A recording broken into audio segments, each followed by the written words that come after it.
Às vezes o cara já tem uma caminhada, já ministra, já tem um bom conhecimento bíblico e ele quer ser discipulado.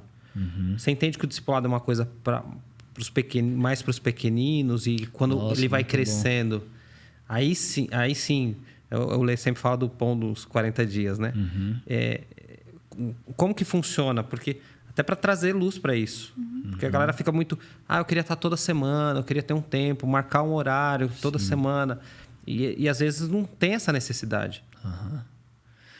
Como que a gente entende isso lá, né? E assim, muitas coisas na Bíblia não estão exatamente, didaticamente explicadas, né? Sei lá, tem várias perguntas de área sexual que os crentes fazem, algumas polêmicas, e perguntam que não está didaticamente explicado.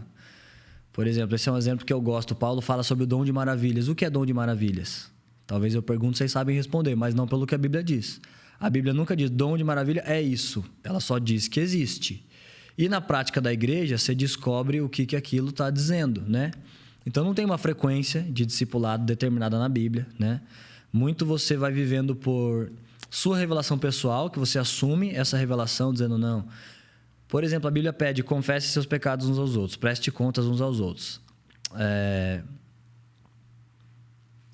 Vários princípios, né, que a Bíblia pede, se a gente tem um tempo de backstage, eu já ia listar eles, mas vários princípios que você não vai conseguir cumprir fora de uma mesa ou de um discipulado. Confesse seus pecados. Você vai cutucar alguém domingo na igreja? Irmão, posso falar uma coisa? Eu vi pornografia. Como você vai ser lento no falar? É no meio dos discipulados. Como alguém vai ser voz na sua vida? Fazei discípulos de todas as nações. Isso daqui é bom. Esse fazer discípulos não é só uma coisa de batizando-os em nome do Pai, do Filho e do Espírito Santo. Não é só um evangelismo que você batiza. Mas esse fazer discípulos é você levar alguém, transicionar de níveis. Tem esse segredo escondido na Bíblia dos 3 níveis, né? Átrio, Santo Lugar, Santo dos Santos, 30, 60, 100 por 1. Muitas vezes que esse princípio trino aparece como níveis. Há 3 batismos, águas, espírito, fogo. E muitas outras aparições de princípios trinos. Então tem esse segredo por detrás das letras, né? Alguém formado em apologética vai dizer não, isso não está escrito. Mas a gente crê numa porção viva, letras por detrás das letras, elas nunca podem desfalar a coluna do evangelho, mas elas estão vivas, construindo princípios. Então, quando esse texto diz, façam discípulos em nome do Pai, nós entendemos, batizando-os em nome do Pai, do Filho e do Espírito Santo. Nós entendemos que esses batismos não são necessariamente, né? Porque você não batiza e fala em nome do Pai, do Filho e do Espírito Santo. Você não fala os 3 nomes. Você batiza e isso está sendo para Deus. Mas mais do que só um batismo, nós entendemos esses 3 níveis. Porque são 3 níveis de batismo. O das águas é um nível. Se você se arrependeu, você creu. O do Espírito, que é um outro nível. E o de fogo, que é o último nível. O batismo pelo qual Jesus passou. Então, como você vai discipular alguém nesses 3 níveis? Aliás, como você cumpre essa ordem sem o discipulado? Você precisa de discipulado para cumprir inúmeros princípios. Mas como a gente entende um discipulado? Como a gente faz lá, você não sai procurando um homem. Você sai colocando isso na mão de Deus. Então, o púlpito te discipula, sua família espiritual, irmãos, o cotidiano, a igreja se discipula mutuamente, até que Deus te aponta alguém, e você pode pedir, né? Você pode falar para alguém. Mas esse discipulador que tem tipo um papel, eu não vou dizer que ele é pai, mas é tipo um papel paternal, né? A Bíblia diz, o Espírito converterá o coração dos filhos aos pais e dos pais aos filhos.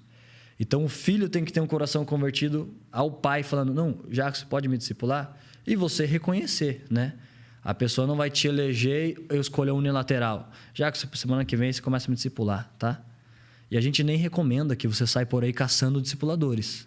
Você sai caçando a Deus, falando com Deus, crescendo em estatura e entendimento, dizendo Deus. O corpo de Cristo me discipula, que é inclusive uma ordem no corpo de Cristo. Não deixemos de congregar como é costume de alguns.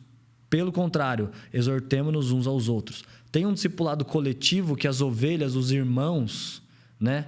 Diferente de Caim, acaso sou eu, o guardador de meu irmão? Nós guardamos uns aos outros. Tem um discipulado num ambiente seguro. Mas se alguém precisa de um homem, alguém tem a fome de estar com alguém, Deus vai manobrar esse relacionamento, Deus vai encaixar essas pessoas. Você vai reconhecer quem é esse homem, você vai servindo, honrando a porção. Você não dá glória, mas você honra, você reconhece a caminhada, você serve. Esse é o jeito bíblico, né? Que aquela porção, que aquele discipulado pare em você. Servindo, honrando, acompanhando, como aquela expressão hebraica talmidim, né?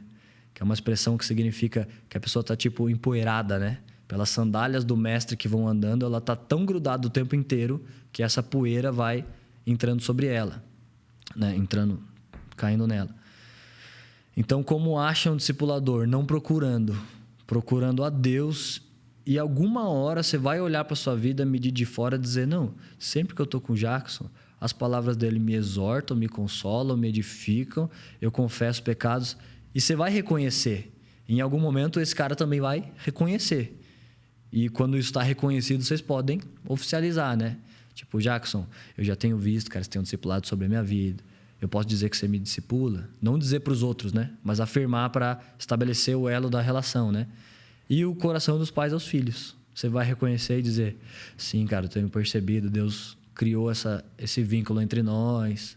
Não que você ficou provocando, escolhendo alguém, mas Deus põe alguém no seu coração. Aí você pode ir atrás dessa pessoa. E essa pessoa tem que corresponder, senão você ouviu sozinho, então você não ouviu direito. O discipulado é mais do que um tempo marcado com alguém, né? É uma caminhada mesmo, né? Sim. É caminhar juntos.